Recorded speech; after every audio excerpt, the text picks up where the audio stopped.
Olá pessoal, bom dia, sejam todos bem-vindos ao primeiro vídeo desta sexta-feira. Eu vou trazer aqui para vocês 3 temas que poderiam ser tranquilamente temas individuais de vídeos aqui do canal, mas tudo aconteceu em um intervalo de 24 horas, teremos que condensar esses temas em um único vídeo, este vídeo aqui. Portanto, não pisquem os olhos para não perderem nenhum detalhe, tá?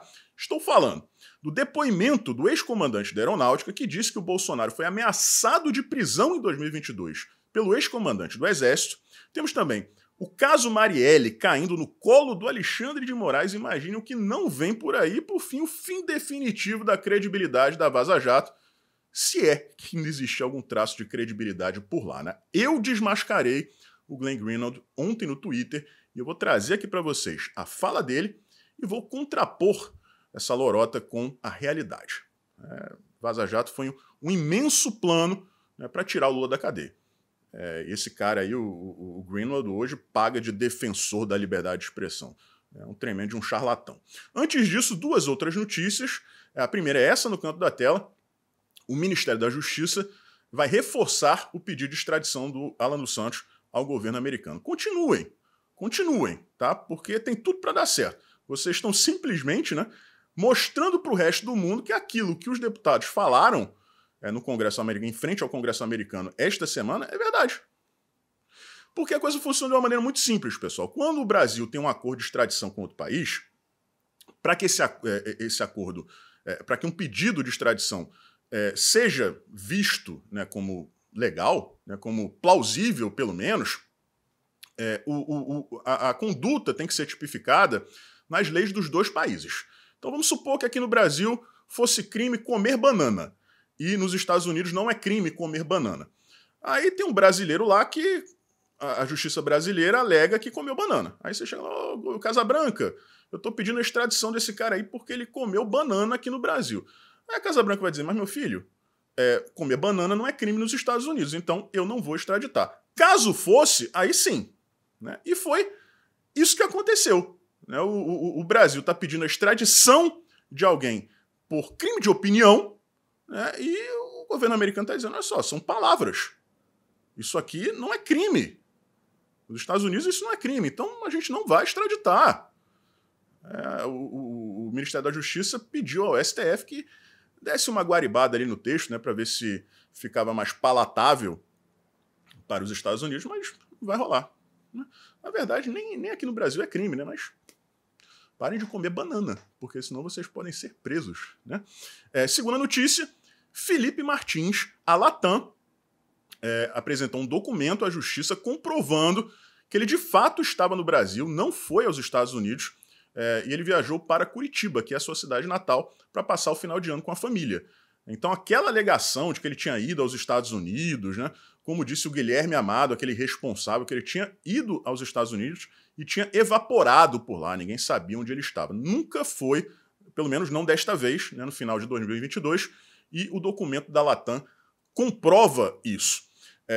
Então o cara está preso por conta de uma fake news publicada por um jornalista do consórcio, da mídia profissional, o senhor Guilherme Amado, que tem que ser processado, tem que pagar por isso. Agora, o mais assustador disso tudo é você perceber que a Polícia Federal não tem controle sobre quem entra e quem sai do Brasil. Eu já viajei várias vezes para o exterior e sempre você tem que mostrar, pegar seu passaporte ali, né, passar ali. Hoje em dia é mais moderno, pelo menos no Galeão, aeroporto aqui do Rio, você passa por um scanner, né? E quando você volta ao país é a mesma coisa, você passa pelo scanner lá e entra. Então, será que o Felipe Martins foi nadando para a Flórida? Acho que não. Né? Acho que não. Até porque a alegação da acusação não era de que ele estivesse no avião presidencial. Seria num avião comercial. O Guilherme Amado apresentou um documento lá que não o documento em si é ilegal, né? Mas ele ter acesso àquele documento é ilegal e não é um documento preciso, mostrando lá que o Felipe teria entrado nos Estados Unidos. Só que aquilo ali, pessoal, é um registro de reserva. Né? A passagem estava reservada, mas ele nunca usou a passagem. Então, tá aí, né, mais um caso de abuso de autoridade. E vamos ver o que vai acontecer. Felipe não merecia estar passando por essa situação, mas a gente sabe porque que isso está acontecendo. Agora vamos lá, pessoal. O primeiro tema dos estrondosos aqui, né, é o da Vaza Jato. Porque é o seguinte, pessoal, tudo que aconteceu lá em 2019 foi a base, né, para que o Sérgio Moro depois fosse considerado suspeito, né, e desta feita o Lula fosse tornado elegível novamente. Ele não deixou a cadeia por causa disso. Isso aconteceu depois do fim da prisão em segunda instância, tá? Graças à mudança de entendimento da senhora Rosa Weber. Ela foi o voto de Minerva, toda nervosa, suando, não falava lé com cré, enfim. E a Vaza Jato permitiu isso, né, que o Sérgio Moro fosse considerado suspeito e o Lula fosse tornado elegível, e hoje a gente sabe onde o cachaceiro do Brasil está. Só que os questionamentos começaram lá atrás. Por que aqueles vazamentos, né, só cobriam interesses do Lula? Mostravam diálogos da equipe da Lava Jato para desconstruir, né, e desqualificar a operação que prendeu tantos corruptos aqui no Brasil. Por que eu digo isso, pessoal? Porque o hacker, né, o Delgatti Júnior, conhecido como Vermelho, disse lá atrás que tinha hackeado os celulares de várias autoridades, não só de pessoas da equipe da Lava Jato. Então, por que esse vazamento seletivo? Por que o Glenn Greenwald até hoje não mostrou para o mundo, não só para o Brasil, o que estava, né, nos outros arquivos, das outras pessoas que foram hackeadas? Isso poderia esclarecer uma série de questões, mas ele nunca fez isso. E sempre que eu tenho oportunidade, eu dou uma cutucada no Greenwald, no Twitter. Ontem ele fez uma postagem e cometeu um erro, né? Ele disse que no Brasil todo mundo acima de 16 anos é obrigado a votar. Isso não é verdade. Acima de 18 e até 80 anos, se não me engano, me corrijam se eu estiver errado, é obrigatório. 70 ou talvez 70, não tenho certeza. Me corrijam aí. Acima disso e entre 16 e 17, né, 16 e 17 anos, o voto é opcional, é facultativo. Então eu corrigi. E aí fui lá e perguntei mais uma vez: onde estão os arquivos da Vaza Jato que você nunca divulgou? Você só divulgou aquilo que interessava ao Lula para destruir, né, a reputação da Lava Jato. E aí, pessoal, eu vou mostrar a resposta dele à Intel inteira e vou mostrar para vocês também o que o Delgatti disse em 2023. Abre aspas para Glenn Greenwald. O arquivo veio do telefone de Deltan. Que você pense que ele teria um dossiê enorme sobre os juízes da Suprema Corte e outras pessoas que ele não estava investigando é completamente estúpido e irracional. Mas não há como convencer os teóricos da conspiração de que as suas fantasias são falsas. Então vocês estão vendo aí que ele afirmou que o Delgatti não estava investigando outras pessoas, apenas a Lava Jato. Agora vejam aí o que disse o Delgatti em 2023. Matéria da CNN. Quem é Walter Delgatti Neto, o hacker da Vaza Jato? Walter Delgatti Neto é o hacker que invadiu celulares de quase 200 autoridades, segundo a PF, incluindo o presidente Jair Bolsonaro, o deputado federal Eduardo Bolsonaro e o vereador Carlos Bolsonaro. Em entrevista exclusiva à CNN, ele também afirmou ter invadido a conta do Telegram do ministro Alexandre de Moraes do STF. Eu estava empolgado com tudo e fiquei cego. Eu comecei a enxergar somente isso. Eu sonhava com isso, acordava pensando nisso. Ia para a aula com o Telegram conectado ali nas conversas. Destacou o hacker vermelho. Então vamos lá, Glenn Greenwald. Você disse que o hacker só tinha investigado o pessoal da Lava Jato, mas está aí. Ele invadiu os celulares do Jair Bolsonaro, do Eduardo Bolsonaro, do Carlos Bolsonaro, o Telegram do Alexandre de Moraes. E lá atrás, isso foi discutido abertamente. Ele tinha, sim, tinha tido acesso a conversas de várias autoridades, mais de 200 autoridades, como disse aí a CNN. Então, é mentira sua quando você diz que ele só investigou as pessoas envolvidas na Lava Jato. Então, pessoal, só existem duas opções aqui. Ou o Intercept, né, leia-se, Glenn Greenwald e Leandro Demore, tiveram acesso a todas essas conversas, né, todos esses arquivos de mais de 200 autoridades e escolheram, né, eles escolheram divulgar apenas aquilo que era conveniente para a narrativa deles, ou então eles não tiveram interesse em ter acesso a esses outros arquivos. Foram oferecidos ali todos os arquivos, eles disseram, não, a gente só quer essa parte aqui. De um jeito ou de outro, isso é jornalismo parcial. Isso é jornalismo porco, antiprofissional. Isso vindo de uma pessoa que ganhou o prêmio Pulitzer de jornalismo. Então, vocês veem uma contradição e uma enorme mentira. Então, Verdevaldo, mais uma oportunidade. Meu canal está aberto aqui para você. Se você quiser gravar um esclarecimento, eu me comprometo aqui, publicamente com você, de mostrar a tua versão dos fatos, tá? Você vai ter que dizer que o hacker mentiu. Fechou? Vamos falar aqui agora, pessoal, sobre o caso Marielle. Seguinte, subiu para o STF. E aí começam aquelas especulações, né? Ah, subiu para o STF, tem alguém com foro privilegiado.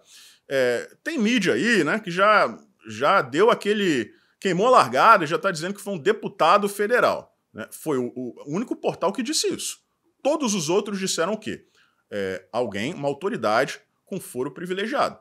E isso pode ser, pessoal, desde um embaixador, né, até o presidente da República. O número de pessoas com foro privilegiado no Brasil é ultrajante. Né? Mas esse portal aí resolveu dizer que era um deputado federal. Só que é o seguinte, galera. O próprio Intercept, né, já que a gente acabou de falar, que é uma mídia sobre eles, né, que é uma mídia em que a esquerda confia cegamente, afinal deu à esquerda, né, seu maior prêmio, deixou claro que essa pessoa, essa figura de foro privilegiado, é o Domingos Brazão, né, que é conselheiro do Tribunal de Contas do Estado do Rio de Janeiro e tem foro privilegiado. Mas o quê? O que a imprensa quer nesse momento? Né? Ela quer criar narrativas. Quer que as pessoas acreditem que agora vai, que tem algum envolvimento do Jair Bolsonaro nessa história. Né? Até porque, né, num sorteio, mais um sorteio desses aí do STF, que ninguém entende, né? A questão caiu no colo de quem? Do Alexandre de Moraes. Então se preparem, porque antes da verdade ser finalmente revelada, né, se bem que já foi, né, a delação do Rony Lessa dizendo quem foi o mandante, até lá, até isso ser tornado oficial, as narrativas vão pipocar dia e noite com aquelas ligações criativas tentando colocar o Bolsonaro ou alguém da família na questão, tá? Agora vamos lá, vamos falar sobre essa ameaça de prisão feita pelo Freire Gomes, ex-comandante do Exército, ao Jair Bolsonaro em 2022. Quem fez essa alegação? O ex-comandante da Aeronáutica, o tenente-coronel brigadeiro, né, o Batista Júnior, que na minha opinião, né, é o maior calhorda da história das Forças Armadas, muito pior até do que o atual comandante do Exército. Tá? Ele, na época, ele disse que quando as pessoas cobravam, né, as Forças Armadas, ele falava assim, essas pessoas nem sabem o que estão pedindo. É um positivista realmente que se acha superior, iluminado, na verdade, não tem um pingo de patriotismo. Né? E ele disse isso, ele disse que o Bolsonaro marcou uma reunião e consultou os comandantes das Forças Armadas sobre a aplicação de 3 artigos constitucionais. A GLO, o Estado de Defesa e o Estado de Sítio. Então vejam bem, o Bolsonaro teria consultado os comandantes das Forças Armadas a respeito destas possibilidades, que, repito, são institutos previstos na Constituição Federal de 1988. Portanto, são legais, desde que cumpridas, né, todas os requisitos necessários. E é por isso que, aparentemente, o Bolsonaro estava consultando estas pessoas. E aí o Freire Gomes teria dito, se o senhor decretar estado de sítio, estado de defesa, ou então o GLO, eu vou te prender. Qual a leitura que a gente tira dessa história? Tá? Em primeiro lugar, tá tirando o corpo fora. Estão tirando o corpo fora. o Freire Gomes e o Batista Júnior. Tá? Em segundo lugar, não existe crime em cogitar, acionar figuras que estão presentes na Constituição, artigos da Constituição Federal. E terceiro, para mim o mais grave, é a insubordinação, porque o presidente da República é o comandante supremo das Forças Armadas. Então o Freire Gomes estava subordinado ao Jair Bolsonaro naquele momento. Eu não estou dizendo aqui, pessoal, afirmando que tudo isso é verdade. Eu estou tentando aqui chegar a uma conclusão de acordo com o que alega a imprensa. Né? Então, a situação teria sido essa. Algo aconteceu, esse algo até hoje a gente não sabe, porque a imprensa não diz para ninguém, algo aconteceu que teria estimulado Jair Bolsonaro a querer aplicar, né, o 142, defesa ou sítio. E o comandante do Exército, então, disse que prenderia o Jair Bolsonaro. Tá? Então, hoje, nós temos, aparentemente, né, a figura central da inércia, né, das Forças Armadas em 2022. A grande questão aqui não tem nada a ver com o que o Batista Júnior alega, o Freire Gomes alega, qualquer outra pessoa que tenha prestado depoimento à Polícia Federal alega. Isso aí é irrelevante. O que interessa aqui, para a gente conseguir fazer um juízo de valor preciso, é o seguinte: o que Jair Bolsonaro teria em mãos para justificar a possibilidade de acionar um desses artigos. E isso, pessoal, é tudo que o outro lado não quer expor. E eu não consigo entender por quê. Ou consigo, né, e é melhor ficar com o meu bico calado. Então tá aí, se vocês queriam um nome, o nome é esse. Freire Gomes, acompanhado ali como seu sidekick, né, seu parceiro de aventuras, o Batista Júnior. E agora vamos aguardar a confirmação de tudo isso. Mais uma vez, ressaltando, se são artigos da Constituição e eles não foram acionados porque pessoas que deveriam fazer parte dele, caso fossem, né, se eles não foram acionados e eram artigos da Constituição, não há crime. Absolutamente nenhum. Mas as narrativas não podem parar. Tá? No momento em que eu estava começando aqui, me preparando para gravar esse vídeo, eu li no Twitter que o Alexandre de Moraes levantou o sigilo destes depoimentos. Então não deu tempo de eu estudar para trazer nesse vídeo, mas mais tarde a gente traz. Estou muito curioso para saber quais foram os termos usados pelo Freire Gomes e pelo Batista Júnior. Se eles falaram golpe ou se eles falaram os nomes dos artigos. Então é isso, tá, pessoal? As próximas 48 horas aí prometem bastante. Um forte abraço e a gente se vê por aí.